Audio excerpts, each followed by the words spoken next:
Yeah. How long did y'all date before you actually got married? Oh, I see. He tasted me for 2 years, probably 1 year. 1 year. Okay. That I was like, all right, because honestly, we started out like sister and brother. It was more like we would crack jokes, we would travel together. I'm doing choreography while he's working on the album. He's working on Michael Jackson stuff. I'm doing choreography. So we had a great work relationship. So actually, it was me, his cousin Blackie, his brother Bruce. We was like the Three Musketeers. So in my mind, and at this time, people don't know this too. It's going to be in my book. I was engaged to be married when I met him to somebody else. So I was like, I'm not thinking about you. And another thing that people don't realize, I met him when I was 19 years old. I was married at 22. Should have never been married. What at 19 you don't need to be with a 26-year-old man, period. And we're going to leave it at that.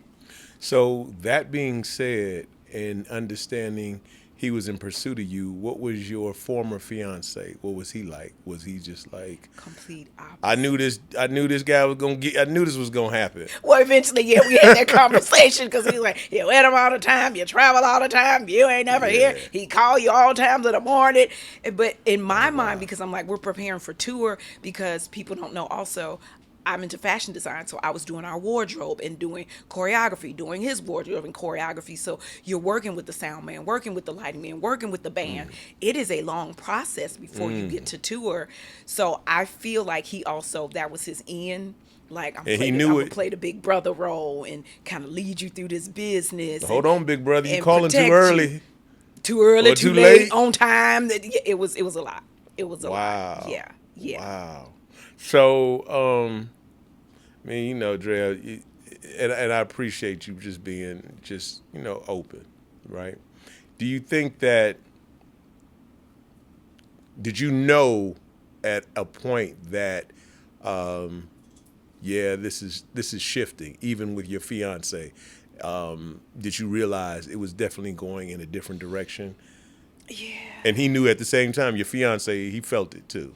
Well, actually, it wasn't me. I came home from tour with a baby laying on the bed, and I was like, "Now I know your grandmama ain't bit more head. Listen, that is not Sarah's baby. What are we doing?" I was like, "I'm good." I'm one time. I was like, oh, "That's what you've been doing while I'm on tour. Y'all be a happy family. Go ahead and live out your dream." Okay. So Yeah. at that point, you were like, yeah, it's Oh time. yeah, I was good. I was good. Like, oh, Wow. okay. Good luck with that. Okay. Yeah. And so, I guess Robert, he was like, okay, now it's my time. Because in my mind, thinking, Yeah. run to Big Brother. I Oh, he like, I got a can't. song for this. Oh, he was like, come on, go to Europe with me. I'm like, "But I got a bag. I got nothing bag." He was like, you don't need nothing. We'll get it when we get there. And literally, I had my little bag and a passport. And literally everything I needed, he bought when I got there. So this happens. When did you start to see, for lack of a better term, the other side of him? I think it was always there. But when you are the employee of somebody, I just saw it as at that time it wasn't controlling abusive behavior. I was like, he runs a tight ship. Like people knew on tour back in the day when we would he cleared the hallways. Nobody was allowed to be in the hallways when we were walking from dressing room to stage. We were not allowed to speak to the other people and be in other people's camps. Like it was crazy. It was almost like a dictator. But again, I just work for the man, so I'm like, well, if this is how he run his ship, I am not sacrificing my check because y'all want to talk. I'm going to that stage, performing and getting on the bus, into discussion. So I did not see that controlling part. I just thought, okay, and the way it was presented is because of safety. It's people out there. I'm responsible for y'all when we on the road. So it made complete sense. But that when you're dealing with a manipulator and and a narcissist, and you figure out what that is, you're like, oh, that was getting me in the web the whole time. Because then I feel like you're my protector. I feel like you have my best interest at heart. I feel like you're always going to watch out for me, when in actuality, you're controlling to know what I'm doing. A lot of people, a lot of women now use the term narcissist. I think sometimes it might be overused. Yeah. But you coming from a very real situation that eventually manifested itself into what many people saw. in the documentary, right? Um, so you have this honeymoon period, I'm assuming, in terms of dating before you get married. So you said it was a year. So Yeah. was it a whirlwind year where he's just sweeping you off your feet? Yeah. And let me ask you this: how long after him and Aaliyah were you all together?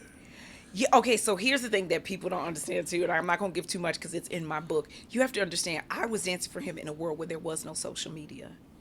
So you have your world over there. I'm an employee. I'm just dancing for this man. And like people really attack me. You knew you was married to him. I was not. Y'all need to do your history. I'm just an employee. I go home to my fiance. I don't know this man's private life. And I'm not going to risk my job asking about your private life. Just like you're not going to walk into the CEO of AT&T or BP and be like, so boss, who you dating? What's going on? I know you got a wife. Are you cheating? Absolutely not. You like, that ain't none of my business.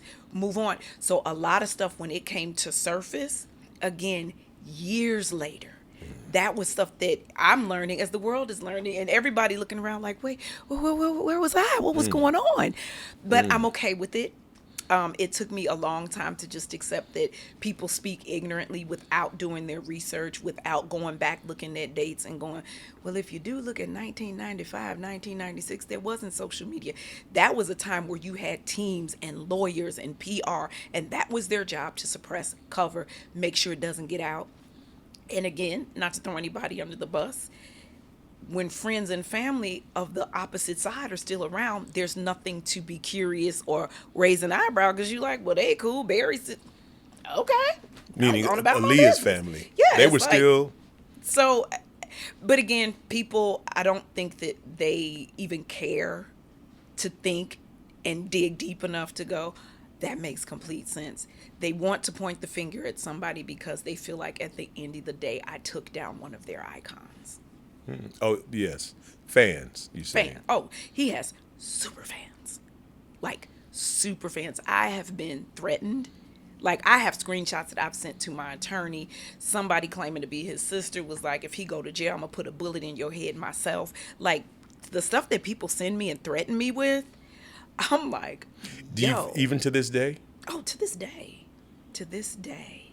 But again, I have seen the transformation in myself that I used to be like, but why? Let me do an interview and explain.